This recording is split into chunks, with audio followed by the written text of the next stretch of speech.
Well, this is going to be fun. We're going to move right along here, and I will give you some data, but it's going to come we're going to march through each data point. So let's update the anastomotic leak database. First of all, it can be reached if you're a member by the URL pancreaticdata.org, and then it's a password to then enter the data. At any time you can get your data back in an Excel file. The calculator, if one's not a member of the leak database, then the calculator is available on the Pancreas Club website. If one logs into the Whipple anastomotic leak database, this is the first screen that you can get to, and then entering, if you click on members area here, then you'll get, enter your password. You'll come to this screen, which shows how many cases have been entered over the years, and this is real time. It's updated every time you log in, and it shows a number of options, which include updating your personal membership information, printing hard copy of the database definitions, but right here, a comparison report. So at any one time, if you click on that, you will get a 24/7 summary of the data, which would be like this. This is mine, I believe it was November, or last month. Here is my data, and here is the total membership data altogether. So here's 2,887 cases that day, 502 which were mine. And you can see where it goes through and it shows the percent of items like operating room time, 435 minutes for me, 379, so I'm slow. This is valuable information. You get three screens. The third screen, I'm not going to show you the second one, but the third screen, at the bottom, the number of cases of grade A, B, and C of DGE is presented, and A, B, and C for pancreatic fistula, and then the percentage of your cases. So at that day, 9% of my cases had grade A, 5% had grade B, 0 had grade C. And then in the database, 7% had grade A, 6% had grade B. The calculator I already showed you earlier. If you click on the calculator above, you can calculate this without, you can do it manually through this screen by answering these 13 questions. You just poke yes or no, enter a couple of figures, and calculate, and then that patient's data for DGE and for POPF is calculated as far as 0 or none, A, B, or C. The first paper that came out of this was summarized with the assistance by Stefano Crippa from Verona, working with Kay Lombardo from Mayo Clinic and Mike Farnell. And it showed 1,507 patients at that time, 89% of which were currently operated on between 2000 and 2006. Here are some of the members, the participating surgeons from the United States, from Italy, from Germany, Japan, and Canada. At that time, we were classifying things according to the ISGPF classification and also what we called the SAR classification, where a leak was defined as on or after the 5th postoperative day, if it was greater than 30 milliliters, and if the value of the amylase was 5 times that of serum complication, that was serum levels, that was considered to be a leak, versus the more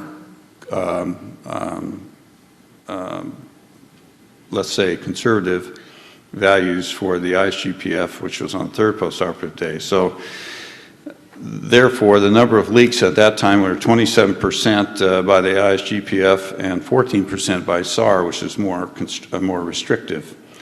Type A and B and C were accordingly more constricted for the SAR classification. What we got out of this was which one of these were we going to use, the ISGPF or the SAR, and we found this table, which showed that to predict the presence of a bad outcome, the odds ratio for length of stay and percutaneous drainage were predicted by the presence of a leak, and that neither one was any better than the other one. The SAR and the ISGPF were similar. So we went subsequent to that. We're still calculating the SAR, but we're also calculating ISGPF. So the findings of that study were preliminary, and we decided to use the leak database to further explore predictive factors, tune up the ISGPF categorization, and then use it for a clinical trial. So here's what's in it now today. As of 2010, there were 2,886 cases, 37 participating institutions. These are the number of cases that are entered per year. The mean age was 63. Now, notice that over here, to be accountable, one needs to say how much missing data for that data point was present. So 1% of the data was missing.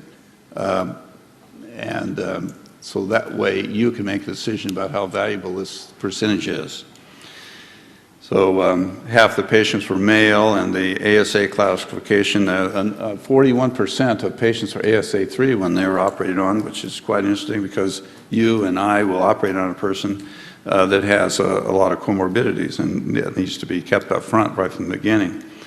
70% were pylorus preserving. The OR time was 379 minutes, and blood loss was 555 milliliters. 82% were pancreatic osteogenostomy, and half the participants used a stent. 87% were neoplasms, 13% were chronic pancreatitis, and the mortality rate was 2%. Post-op stay was 13 days. The post-operative day that the NG tube was removed was an average of 5 days after the surgery. And the delayed gastric emptying rate, as defined by the post-op day 10, not having eaten or still having an NG tube in, was 13%. The drains were removed on average of 9 days after the surgery. There's a wide standard deviation there.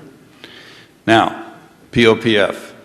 So 7% were ISGPS A, and 6% B, and 2% C. Therefore, B and C together are clinically significant leaks. 8% of the group were considered to have clinically significant leaks, and the SAR classification was 5%. Now, how about delayed gastric emptying? Well, the delayed gastric emptying, as a way that we all agreed to do it, showed that many of the grades were superfluous. That is, grade A, 39%, and none, they had the same length of stay and were really not clinically significant. But B and C were clinically significant, and they did delay length of stay. Therefore, 18% of patients had some form of delayed gastric emptying. Now, predictive factors. So I'm going to list the percentages of fistulas in patients that had ductal mucosa anastomosis. Note that here are, if it's an A, B, or C, that means there just amylase was present in the drains to satisfy the ISGPF classification. B and C means these were clinically significant leaks. So let's go through this. So ductal mucosa, there's a 20% incidence of amylase in the drains versus dunking, which was 8%. Therefore, that's a significant number. Dunking was better than ductal mucosa. Now, what about the clinically significant fistulas? Same. So less numbers, but 10% versus 4%. So we're going to go through this, and you can see how this group associated stents with fistulas next. 20% using a stent, 12% not using a stent. This is totally a surprise to me. Significant. And the clinically significant fistula is 11% with a stent, 4% no stent. So here's some information that comes from this categorization and sharing of data. This is the areas of, if you do duct mucosa, you need to do some work. If you're using a stent, figure out why it's higher, if that's a problem, so that you can go back and review your data to improve your own results, or maybe you're better than other people, and then you need to share the information how you do it. Now, let's look at interrupted versus running suture, or the use of the jejunum or the stomach. Is the Strasbourg group using the stomach? They're not participants better than the jejunum people? Let's see. Okay, interrupted suture, running suture is better. How about for clinical leaks? Running suture is better. I use interrupted suture. This is an epiphany for me. How about jejunum and stomach? It appears that the stomach people have a slightly less incidence of amylase and I assume that most of them are using dunking along with the stomach. So you see, you have to evaluate what this really means to you. How about for clinically significant fistulas? No difference. So amylase in the drains may be a little higher, but it's hard to say. Now, magnification. Now, there's three ways that surgeons that participated used magnification. They didn't use it, they used loops, or used a microscope. How about no magnification against a microscope at 12.5 power? Microscope was better than using no magnification. How about clinically significant leaks? Less of a difference, but still a difference. Now, how about loops versus the microscope? No, microscope is better. How about clinically significant leaks? Still, the microscope was better. So 10% clinically significant leaks with loops versus 5% with the microscope. Well, this is all comers. So the lower risk is associated with, I didn't show you this data about Vicryl versus PDS, but Vicryl appeared to have a little bit of value. But the stomach, maybe. Dunking, absolutely yes. No stent, yes. Running suture, yes. Microscope, yes. So let's just say you've logged in. There's your members area. You're going to log in, and you're going to get your results, which is going to come in the comparison forms, which are available to you 24/7. This ISGPS calculator is going to be contained within that database. You don't have to fill this out. It's automatically done at the end. And I want to invite you all to participate with us. All you need to do is sign up. It's free. Thank you.